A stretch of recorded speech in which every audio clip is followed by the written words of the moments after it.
Let me first say that I'm ready for everything to open up.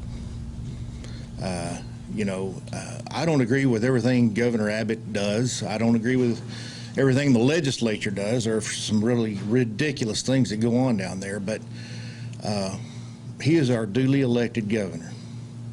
And this is the order he's put forth for what he believes is the safety of the citizens of this state. Now, I'm no expert in this. He's not either. Nobody is. This thing hadn't been around long enough for somebody to declare themselves an expert on COVID-19. I'm ready for everybody to get back to work. And this entire thing from yesterday has zero to do with the Second Amendment rights of our citizens of this country. If the governor sent me a notice today and said, seize everybody's weapons, I'd tell him to go jump over a cliff. I mean, it ain't gonna happen. We're not gonna take good citizens' guns away from them. It has zero to do with their Second Amendment rights. What it has to do with is calling a group of people from all over the state out here to try to ensure this individual to defy the governor's order. Had she not done this, this wouldn't have happened.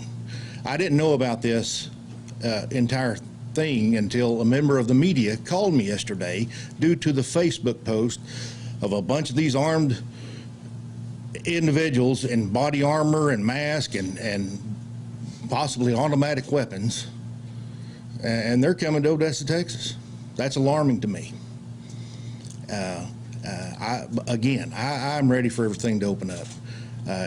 Some of these procedures and orders don't make a lot of sense to me myself. I mean, I don't know why you can't go to the gym, but yet you can go to a game room. And the game rooms are not video arcades. Look at the definitions. Game rooms are not video arcades. It's a different definition. They are 8-liner machines. They're not video arcade machines. That's why they're open. And somebody gives me a good order to close them down, I'll do it. I'll do it today. If you don't like what's going on, run for governor.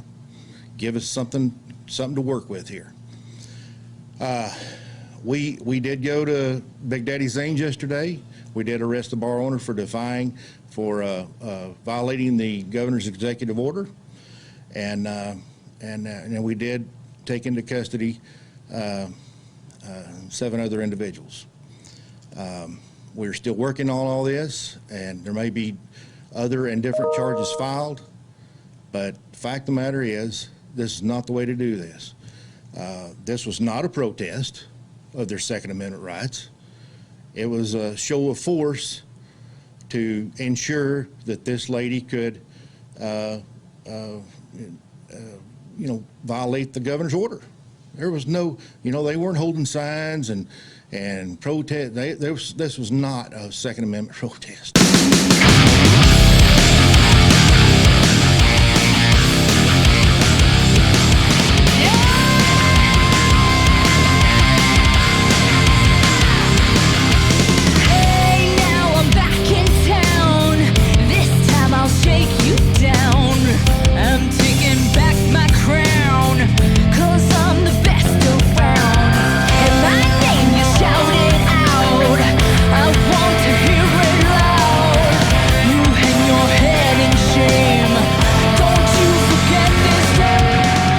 This is Jonathan Gilliam, and we are back on the podcast, number 28. And I said yesterday that I would come on. I was going to put some information out about where law enforcement, the position that they're in right now, and the stuff that they're going through, and how it kind of resembles where they could be if things in the country get even worse, the bad predicament that they're going to be in. And so I put it on social media, and a lot of people reached out to me, and I just didn't have, there's so much that I didn't have the time to get to everybody. So what I'm going to do today is I'm going to talk and give my opinion maybe a little bit of a shorter show, because I'm going to give my opinion, my analysis. I haven't been in law enforcement about this predicament that we're in this country and that law enforcement is facing. And then on tomorrow's show, I'm going to reach out to some people who were in law enforcement and see if I can get some of them to come on the show and discuss this, because I think it's especially for law enforcement, man. This is a world predicament that we're in. Let's talk about it. All right, let me break this down. Basically, one thing, if you look at history, I love looking at history because it's a great teacher. History teaches us a tremendous amount about, because it's cyclical. People's behaviors have not changed. I mean, you look at 2,000 years ago. I love to look at the Old Testament and the behavior of the Jews when they were going through the desert. And it reminds me a lot of the way people act right now because of this lockdown, because things have been shut down. You look at, they sent Moses up on the mountain for 40 days. They weren't locked down, but Moses went up for 40 days, came back down. They had already forgotten about God and created a fake cow made out of gold to worship. That's how crazy human beings are. Okay. In 1918, we look at the way during the Spanish flu, how everything got locked down, but it was just different. It was way different, I think, mainly because they had no clue and people were dropping dead very quickly. This has a little bit more of a time span in it, and the coronavirus, and so people aren't dropping dead immediately. It is pretty quick. We're talking a week or two if it hits somebody pretty hard. So the other thing about history that history teaches us is that when dictators or fascist leaders, kings and queens get into power that are bad people, they immediately start using the military and law enforcement as henchmen to do their dirty deeds. And they use the strength of those people to enforce or oppress, I should say, to enforce their will and oppress the freedom of the people. And caught in the middle, a lot of the times, you look down at Venezuela and you look at the people that are in law enforcement down there in the military that are backing the president of Venezuela. And I know for a fact there's people down there that probably don't believe in this guy and like things the way they were before socialism came in. And so what I'm trying to get at here is that with law enforcement, just like the sheriff of Eckerd County that you just heard there, who is the sheriff's department that arrested the bar owner in Odessa, Texas, and arrested apparently 7 individuals, if you've seen the video of them, of 7 individuals with guns. And he's the sheriff of the department that showed up with a big SWAT truck and about a half a dozen very obese sheriff's deputies. Come on, guys. I'll talk about that in a little bit, but law enforcement's got to get on a diet. This is freaking ridiculous. It's unbelievable. And there's ways around that. And maybe I'll cover that a little bit. But so law enforcement is in a predicament right now. And I think they've been in this predicament for a long time. Like I keep saying to everybody, and I said it last night at the close of the show. Maybe you might have missed it as I was saying it because music was playing. But I'm actually glad. I think it's been a real blessing to this country to have this virus spread. Now, people are going to say, how can you say that? You yourself have lost friends, and I was sick with the virus. I just got tested last week, and now I'm negative, and I have 100% antibodies. But it is a blessing because I've been shouting for years at everybody saying that socialism, I was calling it communism at first, okay? And ultimately that's what true socialists want, is a communist world, really. But I've been yelling for people to stand up. Anybody that's followed me for years will tell you, they know, that I've wanted and prayed for the American citizenry. And again, I'm speaking to everybody, not just conservatives, but liberals too, to stop getting so emotional about the politics and thinking that only one of two parties can fix everything. They're not going to fix everything. That's not what politics is about. It's not about solving problems. It's about keeping the people thinking that they're the only ones that can solve the problems, but they rarely solve any problems, right? So they've got this ideological bend where people think if they're conservative, they got to vote Republican, or if they're liberal, they got to vote Democrat. First thing, liberal and conservative are really, these are my terms, okay?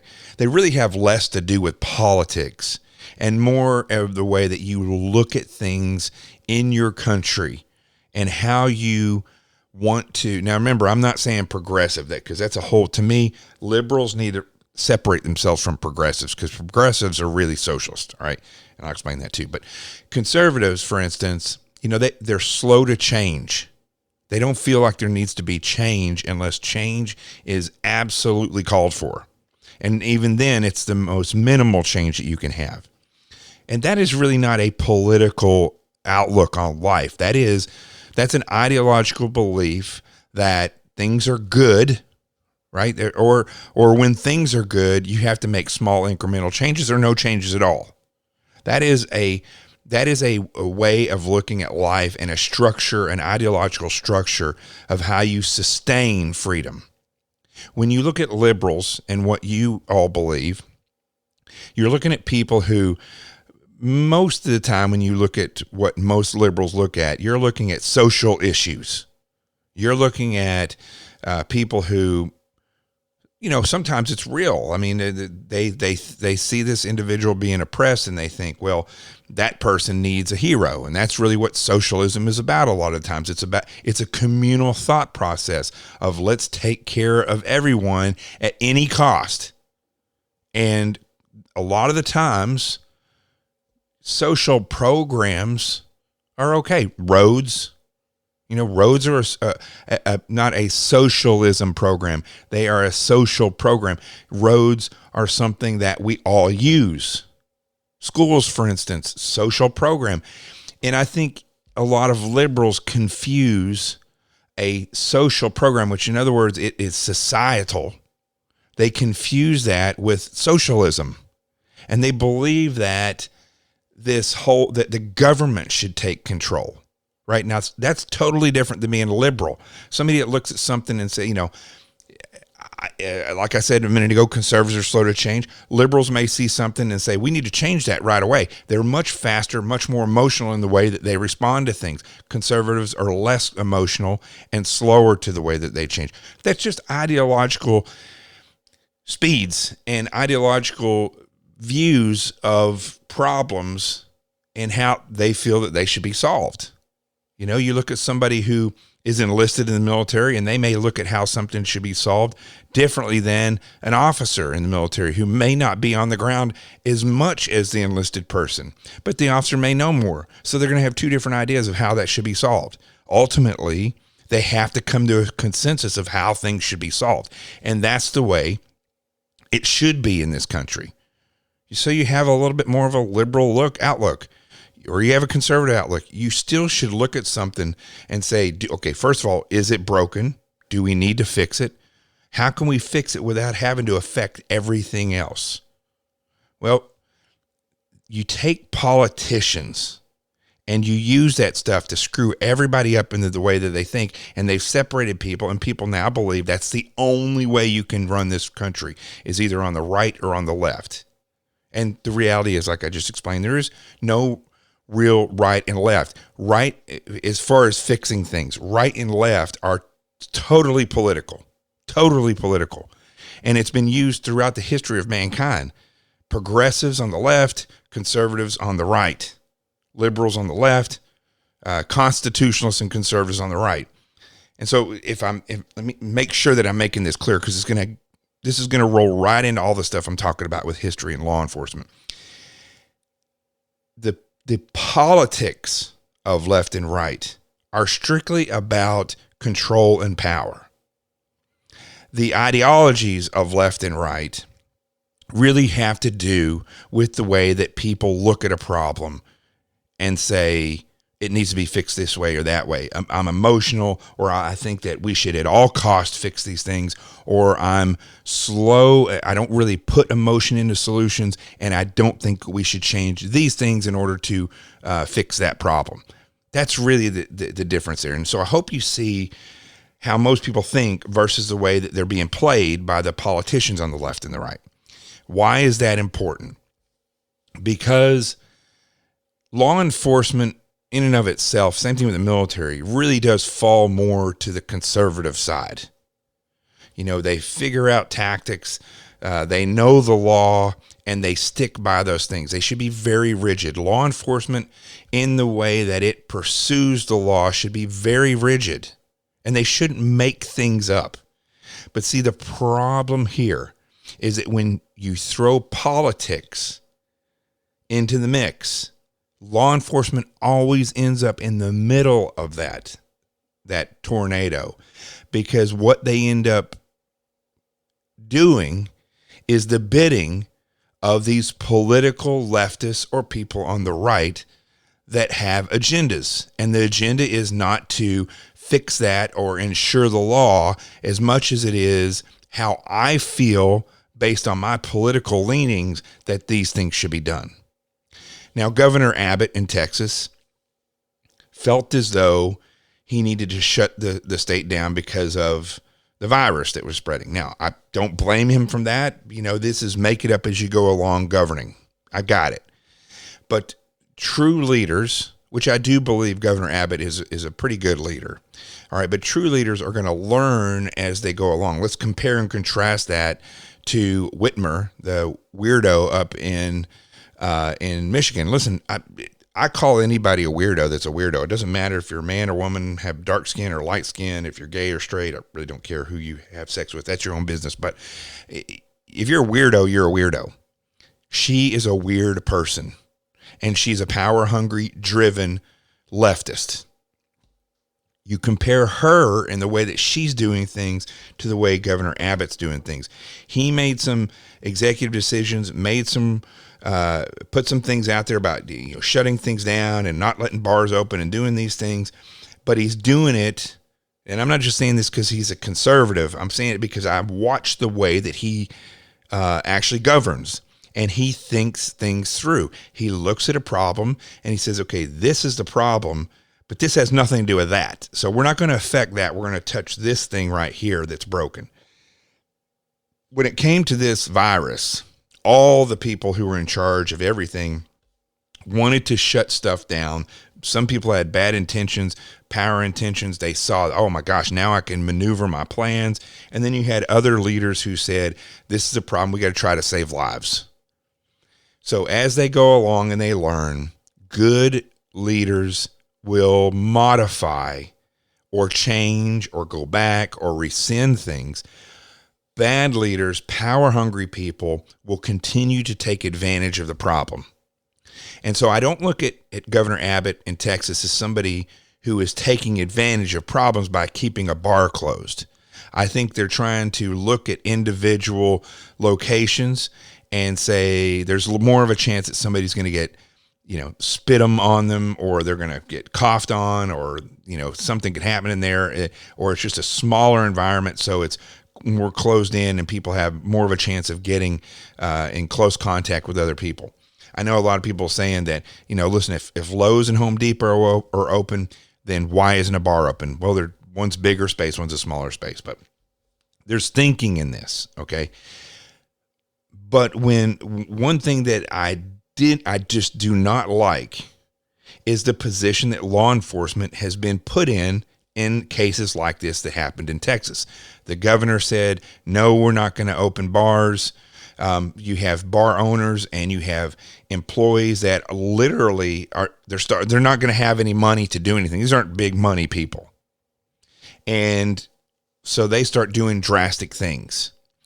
The government says no, but the government is not on the ground suffering like they do. Governor Abbott and everybody else they're getting paychecks. They're getting food on their table. They're not going hungry. They don't have to worry about their families. These people do. But they're not taking this into account. They're not taking this into account. And the fact is, not to second guess them, but there's a fine line that we're walking here on people trying to keep people healthy and people going broke and not being able to afford food and things like this escalating to where they're saying, no, we're going to do what we want. We don't care anymore what the government says because the government's starving us, right? That's a fine line, and we're very close to that. And in the cases of the leftists, like Whitmer and people like that, de Blasio in New York City, they actually like that because their belief is the communist belief that out of chaos will come this assimilation of the people. Study communism, you'll see exactly what they're doing. So anyway, I didn't really start this podcast to talk about the decisions that the governors are making as much as it is the position that law enforcement is being put into. They're stuck in the middle.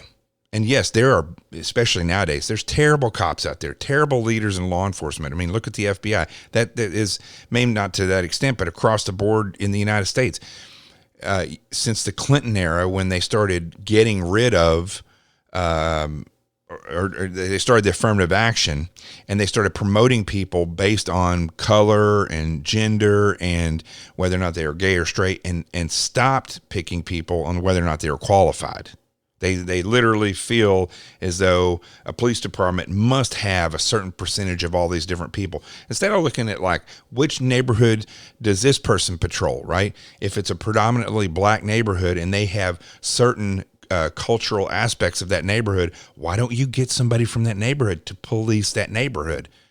I know there's all these things that people say because they're more likely to let people go that are criminals. Well, you know, you police your police. That's how you work that out. I mean, that's just one suggestion, but there's terrible cops out there. I know because I served with them, and I've seen how people have been promoted, and it's horrendous. And there's politics all through law enforcement right now. But guess what?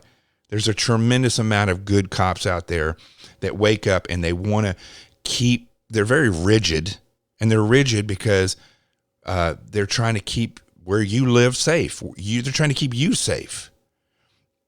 And the cops that are listening to this, they know exactly what I'm talking about. You know, it's like a child. If you give in all the time to children and you don't walk the line with them, you're going to raise undisciplined children. Law enforcement is very similar. You have to pick and choose when you go full force with somebody, or when you give somebody a warning on a ticket, for instance. You know, you should have that type of leniency and leeway, but you have to be able to think your way through these problems. What I'm getting at here is there's a lot of cops that they don't have the ability. They were never taught it in the academy. They really didn't learn on the street because they probably shouldn't have been in the job to begin with.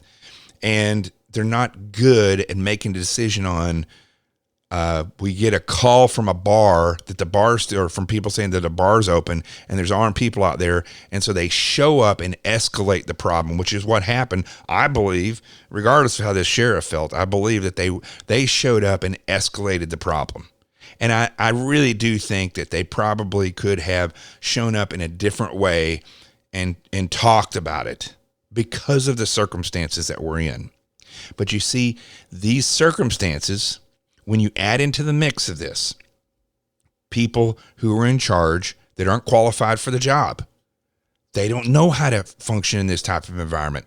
It's a very fluid situation, and they're going to make terrible decisions a lot of the times. You have, they're stuck in between these citizens who are in a world of hurt, and the politicians who are making their decisions based on that left and right analogy that I just gave you a minute ago. Now, not all cops are bad. So you're going to have some cops that show up and they're good people, and they know these people, or they love their community and they care and they love the Constitution. But guess what? They have a job. They have a paycheck. They have insurance. They have a family. And those people are now being put in a position where they're being asked, quite possibly, to do something that is unconstitutional. And it weighs heavily on their minds. But you're going to have a lot of cops that are going to say, listen, I have a family. They're going to rationalize things the exact same way that the woman that opened that bar in Odessa, Texas did. They're going to say, well, I have to eat. I have to feed my family. What if my daughter gets sick? She needs insurance. It's not like American citizens are going to pay my insurance. It's not like the Constitution is going to take care of my daughter if she breaks her leg. Nope. And when it comes down to this situation that we're in, if it gets worse, which it very well could, because of these leftist leaders and because of the situation that we're in, and because politicians, even good politicians, have never been in this predicament in their lifetime, these cops are going to be put in a position where they have to say, constitutional violation, but I got to have food and pay for this stuff for my family. So I'm going to make this person give me their guns, for instance, if that's what it comes down to. Or I'm going to arrest this lady who's opening her bar, regardless of the fact that she's starving because of government-imposed sanctions on her place of business that has to stay closed. And the police officer, whoever's in charge or whoever is there, may make the decision based on the fact that they have to do what they're told, regardless of whether it's a constitutional violation. I know a lot of cops that are listening to this are probably saying, no way, that's not going to be me. You don't know until you get into that position. And you don't do it, and your partner over there, who's a total ding-dong, is jumping in there right away because they don't even think twice about it. Maybe they're one of these cops I was just talking about that has no clue, or maybe they're a police officer that also has a family and they don't even think twice. They're like, my family comes first. I'm making this decision. I'm rolling with it. What are you going to do then? You're going to fist fight your partner? It's a bad situation. Now, there's a whole bunch more of these situations that law enforcement could be in. But the bottom line is they are in the middle of this nonsense. What do? Well, for all of law enforcement that's out there and the civilians, I want you to think about this. I wish politicians listen. I don't know if any politicians listen to this podcast, but everyone needs to forward think these things. And I'm here to tell you, folks, you cannot count on government to forward think things. They just don't do it. I was told, I don't know if I've told this story before or not. When I was, and this is a little side note, okay, but this is a perfect example. Before I went in the FBI, after I left so I was a SEAL, I was an attacker as a SEAL. And then I went in the Air Marshals right after, went straight over there. And now, September 11th, 2002, I'm flying on an airplane that's been targeted by Al-Qaeda, a threat against this plane that was going from New York to Seattle, and there were threats saying they were going to hijack a plane and crash it into Las Vegas, or planes. And so I was on one of those planes flying undercover, September 11th, 2002. So now I'm a defender. And then, after I got out of the Air Marshals, I went in and to this company, AMTI, and I know a lot of you heard me tell this story before. AMTI was a company made up of SEALs and Special Forces and combat controllers and all these incredible red cell operators and dev group operators and stuff. And it was like an extension of being in the SEAL teams. I mean, it really was. I went to work with these guys, same guys I was in the teams with every day for 3.5 years until I went to the FBI. While I was at AMTI, we did threat assessments for the government. We were the forward thinkers for Homeland Security. And we were actually what was called an assault group, where we would go around and do tabletop assaults on soft targets to determine where they're most vulnerable. But from the attacker's point of view, then we reverse and now you're wondering where I got my idea for this, the book that I wrote. We would turn around and reverse our idea, and we would tell these locations from the defender's point of view, this is what you got to look at, because from the attacker's point of view, this is where we'd be coming from, why, what we'd take advantage of. That's where I've developed my attack and defend technique that is in Sheep No More, The Art of Awareness and Attack Survival, my book. which you can get on Amazon and Barnes & Noble and Walmart and everywhere else. So when I went into the FBI, my goal was, and this is the way I think. I forward think a lot of things. I wanted to be in the criminal side of the house because I've heard that if you're going to be an investigator, you have to go criminal first because you truly learn how to be an investigator.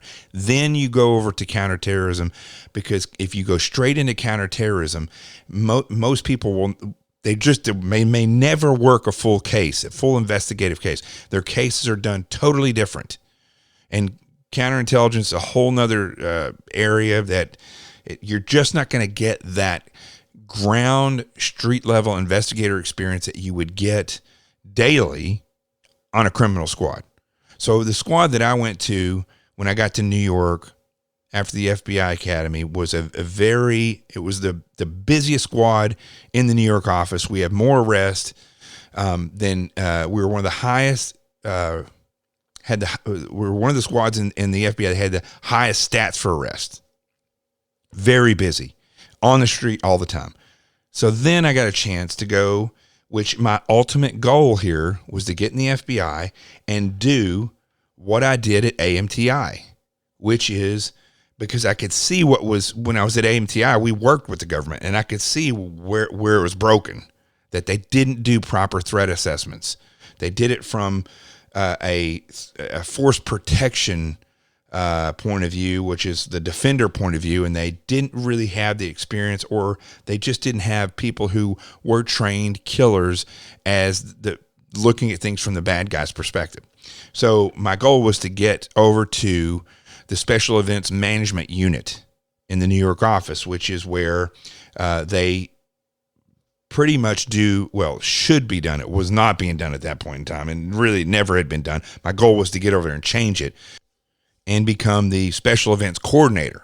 So the coordinator is kind of in charge of all that. You liaison with all law enforcement. If it's done properly, you're out there doing threat assessments. You're really keeping up with the tactics, techniques, and procedures that the enemies are using so that you can see things from that perspective when you do your threat assessments, and then make contact with all those different private organizations like Macy's or the Empire State Building or any of these different places in New York City where these events will occur or where it might be a threat. And then you build all those relationships and those threat assessments into operations orders for the event. And then you technically you're not in charge, because they would, if it's they would wheel out somebody who's a supervisor of the squad or assistant special agent in charge or special agent in charge, and they are actually in charge of our operation. But the special events coordinator is really the person running it, because they're the person that everybody contacts of, this is wrong, or this is going on here, or where's this person, and how's this? You already have it. You did it all. You figured it all out. So they come to you. You're the coordinator of all this stuff. And that's where I wanted to get over to, because that's where I felt like my talents, would take me. And I finally get over there. And I had to go through a board, and I got boarded, and I got approved. And so I become the special events coordinator for the special events unit. And so, I build this entire thing. It was totally different than it ever was before.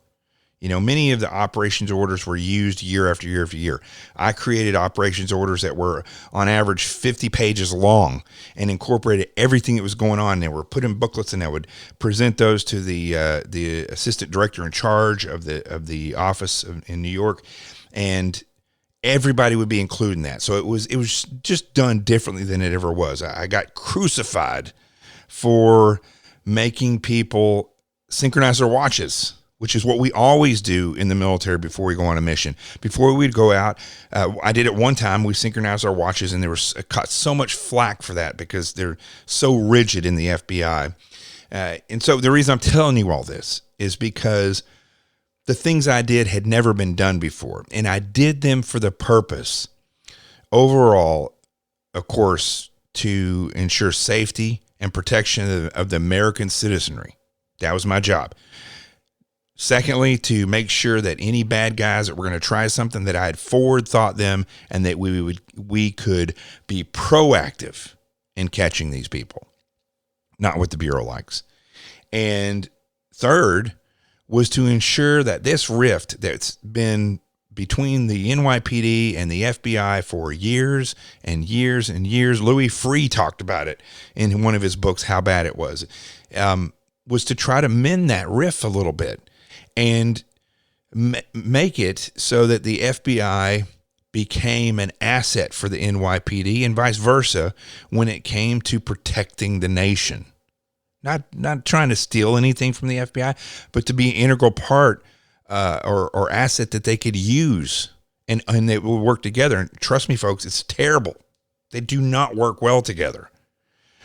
So I get called in, and trust me, when we were doing these things, I was making contacts. I was building this thing. We were deploying 3 times the number of agents to events than had ever been deployed, working in conjunction, partnering up with NYPD detectives who were on the Joint Terrorism Task Force.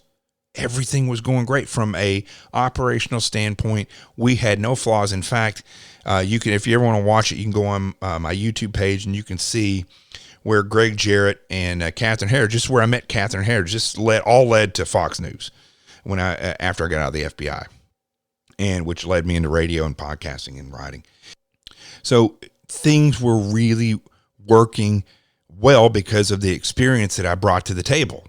I brought a tremendous amount of experience to the table in that environment. And one day I get called into the assistant special agent in charge of the counterterrorism division. His last name's Bukhar. He's no longer in the FBI. And I always thought the guy was nice. As it turns out, he's a total turd. And I know people who've known him for years and years, and they said he's a horrible person, which doesn't surprise me because now that, and you all know about how people get promoted in the Bureau, it's not because of the great jobs that they do. Quite often that people get promoted that high. Not everybody. But man, they sure do pick some humdingers, and he was one of them. And he calls me into the office. Now, granted, remember, I had done nothing wrong. In fact, everything that I had done was what should be done. And it was done in a way that incorporated everybody so that the office had a firm grasp of these events that were going on so that they knew where the bad guys could go, so they knew what type of attacks could occur, so they could forward think this stuff, work with the NYPD. He says, come on in, have a seat. I'm like, okay, what is this all about? Again, I had not been told anything bad. He says, have a seat. I sit down. He goes, Jonathan, I just want to tell you, you were doing an incredible job as a special events coordinator. I said, thank you. That means a tremendous amount. He goes, you're doing stuff that people just have not ever even thought about doing. You're doing a great job. I said, thank you. He goes, stop doing it. You're pissing everybody off. And I was shocked. He said, I've got, this is kind of funny side note. He said, I've got chiefs calling from NYPD. He said that Commissioner Kelly, the commissioner of the NYPD, called the SAC, the special agent in charge of the counterterrorism division, and asked him, who is this Jonathan Gilliam guy and why is he trying to run his own military? So evidently my plan had not worked out well because the people at the top, as I learned from this experience, the people at the top, I want to be politically correct in how I say this. The people at the top are ass-kissing dickheads. That's what they are. I'm sorry if you're offended by cursing. I don't normally curse, but I really cannot think of any better way to describe who these people are than that. They are politicians, and they do nothing for the people that work under them typically, except for crap all over them. And if they get in trouble, their other idiot superiors promote them. And so who's stuck in the middle? Guys like myself. Now here's the difference between myself and these other police officers that I described to you before. Okay. First of all, I have experience. I'm not stupid. Secondly, I don't have family. and I had 2 dogs, and I always made it a point in my life to follow God's will. And if I felt like God's will was for me not to be somewhere anymore, then I was not going to be there anymore. And when I got sat down in that chair, that was one of the first times in the FBI when I truly knew that was not the place I was going to end up spending the rest of my career and retiring from. Because I could. I didn't have to worry, although not having insurance for years afterwards is scary. I'm not telling anything you all anything you don't know. Insurance is very expensive for a civilian. And it was a scary time. No insurance after I left. I finally left in 2013. And it was pretty nerve-wracking. But at the same time, I didn't have to worry because I worked hard to get a good client, to set myself up for as a crisis manager in the civilian world. And when I left, I stepped straight over into that job. And so, but even so, at that point, those jobs don't last forever either. And so working for yourself, that's a whole nother story, but you're always looking down the tunnel at the bills and the lack of money and lack of insurance and things like that. It's a scary thing. However, not as scary as a police officer who has a family, who has to worry. If I stand up for what's right, am I going to put my family on the street?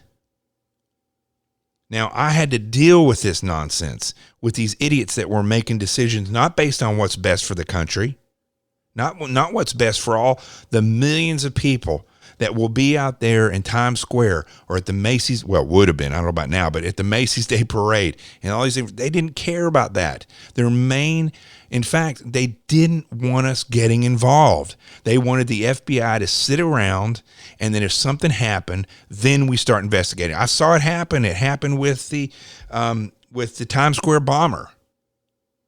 100% response. I was in charge of special events then, so I was able to vector people in and help out. I would never get credit from anybody for what I did, but that's the truth. And I sat there and watched, and that's the way they want it in New York. The NYPD responds, and the FBI sits around with their thumbs up their rear until they get the green light from the super chiefs that it's okay for you to go in and start working. That's basically the way it works. Now, I know a lot of people would say not exactly the way it works, but let's be honest, overall, that's kind of the way it works. So the bottom line with all this is that it's a terrible position to be in if you cannot walk away. And a lot of officers are going to be put in positions where they have to make these decisions, and they're going to make the wrong decision because they can't afford to make the right decision when it comes to constitutional violations or going against what the mayor or the governor says, even though they're wrong. How do we get around this stuff? I don't know. I don't know if I'm going to solve that on this show. I mean, this show today is primarily about me pointing these things out. And so at the start of the show, I said that history is the best teacher. Listen, do you think that throughout history, all these henchmen for these kings and queens and authoritarians and dictators, do you think that was their life's goal, all of them, to go out there and just beat people down? No. But the fact is they get a job, they have a job, whether they started after the person came into power or before, they can't go against the grain. But here's the difference. Here's the thing that I've seen that I think I'm going to give everybody to stew on until tomorrow's show, or until tomorrow's show, which will be Friday's show, is that we can, as a country and as a nation, as citizens, we can forward think this stuff. And I really implore the citizenry to consider what law enforcement is going through. And I think that the guys that were armed and the woman that opened up her bar, their intentions were right. I think that the individuals that went into, in Michigan, the militia guys that were armed, I think their intentions were good and righteous. Here's where I look at the two situations different. I know Sean Hannity did not like what happened in Michigan. I do. I think we need more of that. And I don't think 5 guys with guns. I think we need to have 5,000 armed so that we can continuously remind the government that we're powerful, and 2, that we can remind law enforcement that they do have a place when they say, no, I can't do that because it's a violation of the Constitution, and it also goes against the oath that I took. Along with that, I think that the citizenry, I know it's difficult right now, but I think the citizenry, if you hear of a law enforcement officer that has stood up for your constitutional rights, you need to get people together and you need to take an offering once, twice, 10, 100 times, I don't care, and support that officer until they get another job. You can do it. If you know, you have if you take 5 different church congregations and everybody goes in there on the first Sunday of the month and they give $100, 25 of that goes to the church, $100 goes $75 goes to the officer. And we get, you get over 5 churches, you get 500 or 1,000 people to do that. You're going to support that officer until they find another job. That's something you can think about. Same thing I used to say about teachers as well. Teachers are oppressed in this country that are conservative. Think about how you can take care of them. I just want to say one other thing along with that, and then I'll go back to what happened in Texas with the bar.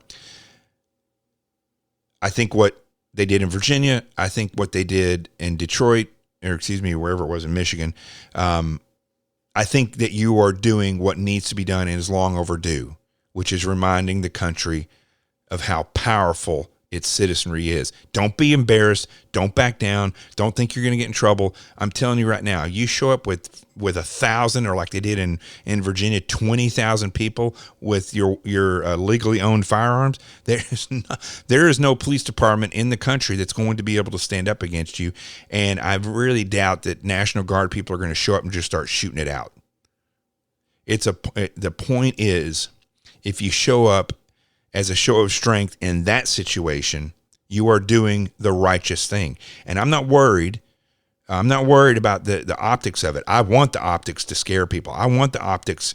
I want people to see it and say, wow, this is an organized and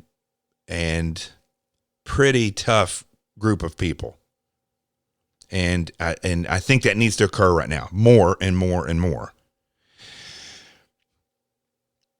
But you have to communicate and you have to stand together. There was another point I was wanting to make about that, and I'll see what it is if I can come back to it. Was showing that, we'll stick with that.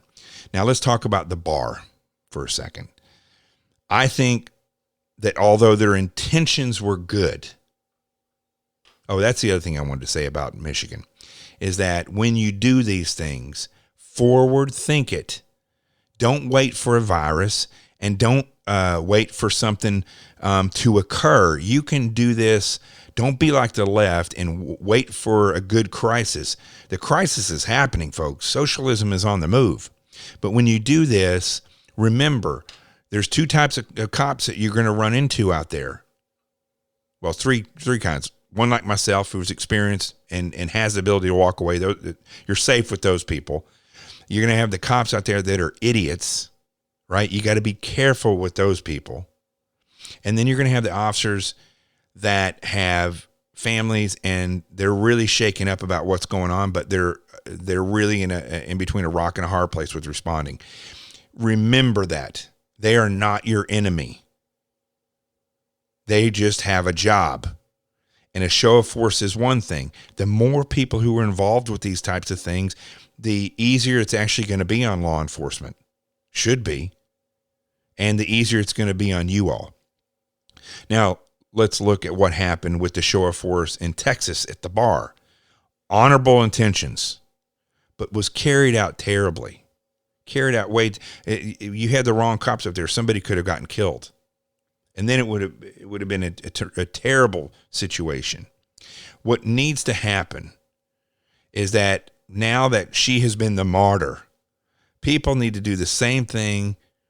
I'm not saying show up with guns, but people need to take this to Abbott. They need to take this to the Attorney General. They need to take this to that judge who treated her like a jerk. And you need to take 5,000 people with you. Listen, it's Texas. Come on. You can't muster up 5,000 people in Texas that stand for the Constitution. Come on. It's time for this type of stuff to happen. But showing up armed and then trying to say it was a Second Amendment issue that's kind of, I don't know if that's exactly what happened, but you're going to have to be smart in these situations. I mean, you're not dealing with the sharpest tools in the shed with a lot of cops. And I know that a lot of cops would tell you that as well. I was one. So you have to pick your battles. And in this case where this woman needs food and she has employees that are hungry, wasn't just about having a place to go and drink, where I see other people out on the streets in other locations and they're protesting, the cops come up and say that they're going to have to arrest people. First of all, it is a real virus. Don't yell out things and say stuff like, well, it's a fake virus. It's not a fake virus. It's real. I mean, if you feel that strongly that it's a fake virus, go find somebody who is COVID positive, have them cough in your face, and make sure you get it, and then tell us how scary it is. Okay, I've been there. And remember, it's not just you. Then if you go around in your loudmouth and stupid ways, everybody you come in contact with could also get it. It's very contagious. It's real. But the whole point I'm trying to make here is what they did in Michigan and what they did in Virginia, they did it right. What they did at this bar, they did it wrong. They would have been better off calling up 100 people without guns than 7 with guns. And I think that the point would have been made much better. It happened, though. It happened. It went down. And I think what we can walk away from this with is that if you want to make a difference, you got to have numbers. And if you're going to have guns, you might want to let law enforcement know that we're exercising our Second Amendment rights on the perimeters of where a bar is. I'm sure there's a law that says you can't be in a certain amount of feet of some place that serves liquor. You got to be smart with stuff like that. And notify law enforcement. Tell them this is what you're doing. This woman deserves a break. Get media down there. But by and large, that officer was right. He was enforcing something that was mandated by the governor. And he was between a rock and a hard place. And thank goodness somebody didn't get shot.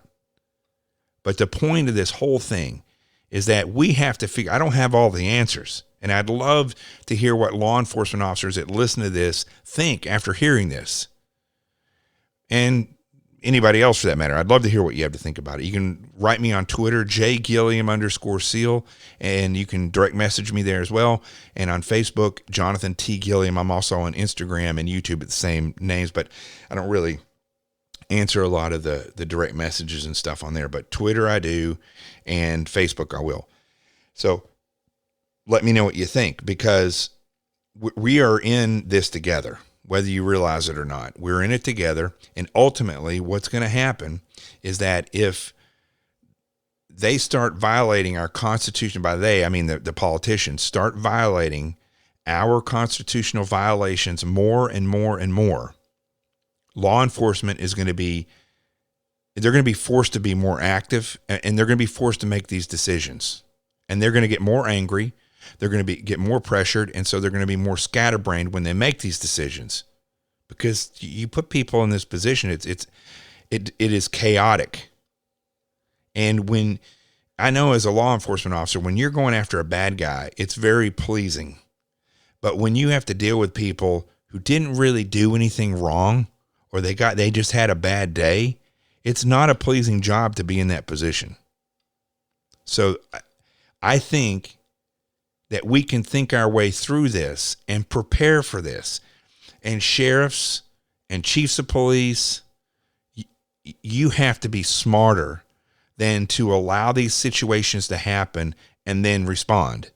You need to be proactive in your thinking and realize if it can happen in Odessa, Texas, it can happen anywhere. And you have to start thinking about, how are you going to do this? You know, can you have a conversation with these people? You know, tell them, listen, go put your guns away. You're going to be cited with trespassing instead, and you're going to have to leave instead of us arresting you on felony charges of having guns in so many feet of a place that has a liquor license. You know, if they're not out there to kill, but to make a point in this time right now, you need to be smarter. The sheriffs, the chiefs of police, you need to be smarter and forward think these things. And listen, this is like very similar to pool. You know, you see people play pool that are really, really good at it. I'm talking about the pool tables and stuff. You see people that are really good at it. Some of the shots they take are really aggressive. Other ones, they barely touch the cue ball and touch the other one, it knocks it in the hole. You have to look at every situation like this and realize that full force, like showing up at a bar with your monster freaking MRAP truck, is stupid. It escalates the situation. Instead of making a phone call and telling them, I'm going to send a deputy down there, I want you guys to go put your guns away and we're going to discuss this. You know, was that even tried? Was it even forward thought? I doubt it. Because law enforcement universally has become more and more like the FBI in that they don't forward think things and they're 100% responsive, not proactive. You just respond to whatever situation you're given. Very amateur. Very amateur. Professionals in law enforcement and professionals in the military, they don't simply respond. They are always forward thinking. And as for the civilians, in this case, you need to do the same thing. If you're starting to starve or you got issues, you need to rattle the cages as much as possible of any of the politicians, anywhere, anything you can do to get this word out. I don't care if you got to go, I don't know, I don't want to put any ideas in anybody's mind, but however you got to get the word out, but be smart about it. Be very, very smart about it, because we don't need to get people killed in this situation that's very, very tense. And remember, certain people you may think that they're your enemy because they're in the middle of this. They're not. They're not. And even some politicians like Greg Abbott, who was trying to do the right thing, may have made a bad decision in enacting whatever that is. I don't know if it's executive order or whatever it is. It was a bad decision. Ultimately, this is the bottom line, okay, of all this. After watching the documentary on the Spanish flu of 1918, there was one town where they tried everything they could to isolate the town, the entire town. They wouldn't even let people stop if they were driving by. They locked down. But the mailman passed it to everybody, and the town had a major epidemic of the Spanish flu. A lot of people died because of the mailman. You got to think these things through, and ultimately, I think this is the other thing I learned from that. We may lock down, we may do everything right, and ultimately it may come back and slam us like we have not been slammed before. We're making it up as we go along. And a lot of that has to do with the fact that the federal government and the state governments and the local governments were never prepared for a pandemic, because they don't spend money on things like that. Like, they don't spend money on potholes. Why? Because they'll let 100 people complain before they fix one pothole. Same thing here. It's a failure. A failure by the government. Big surprise, right?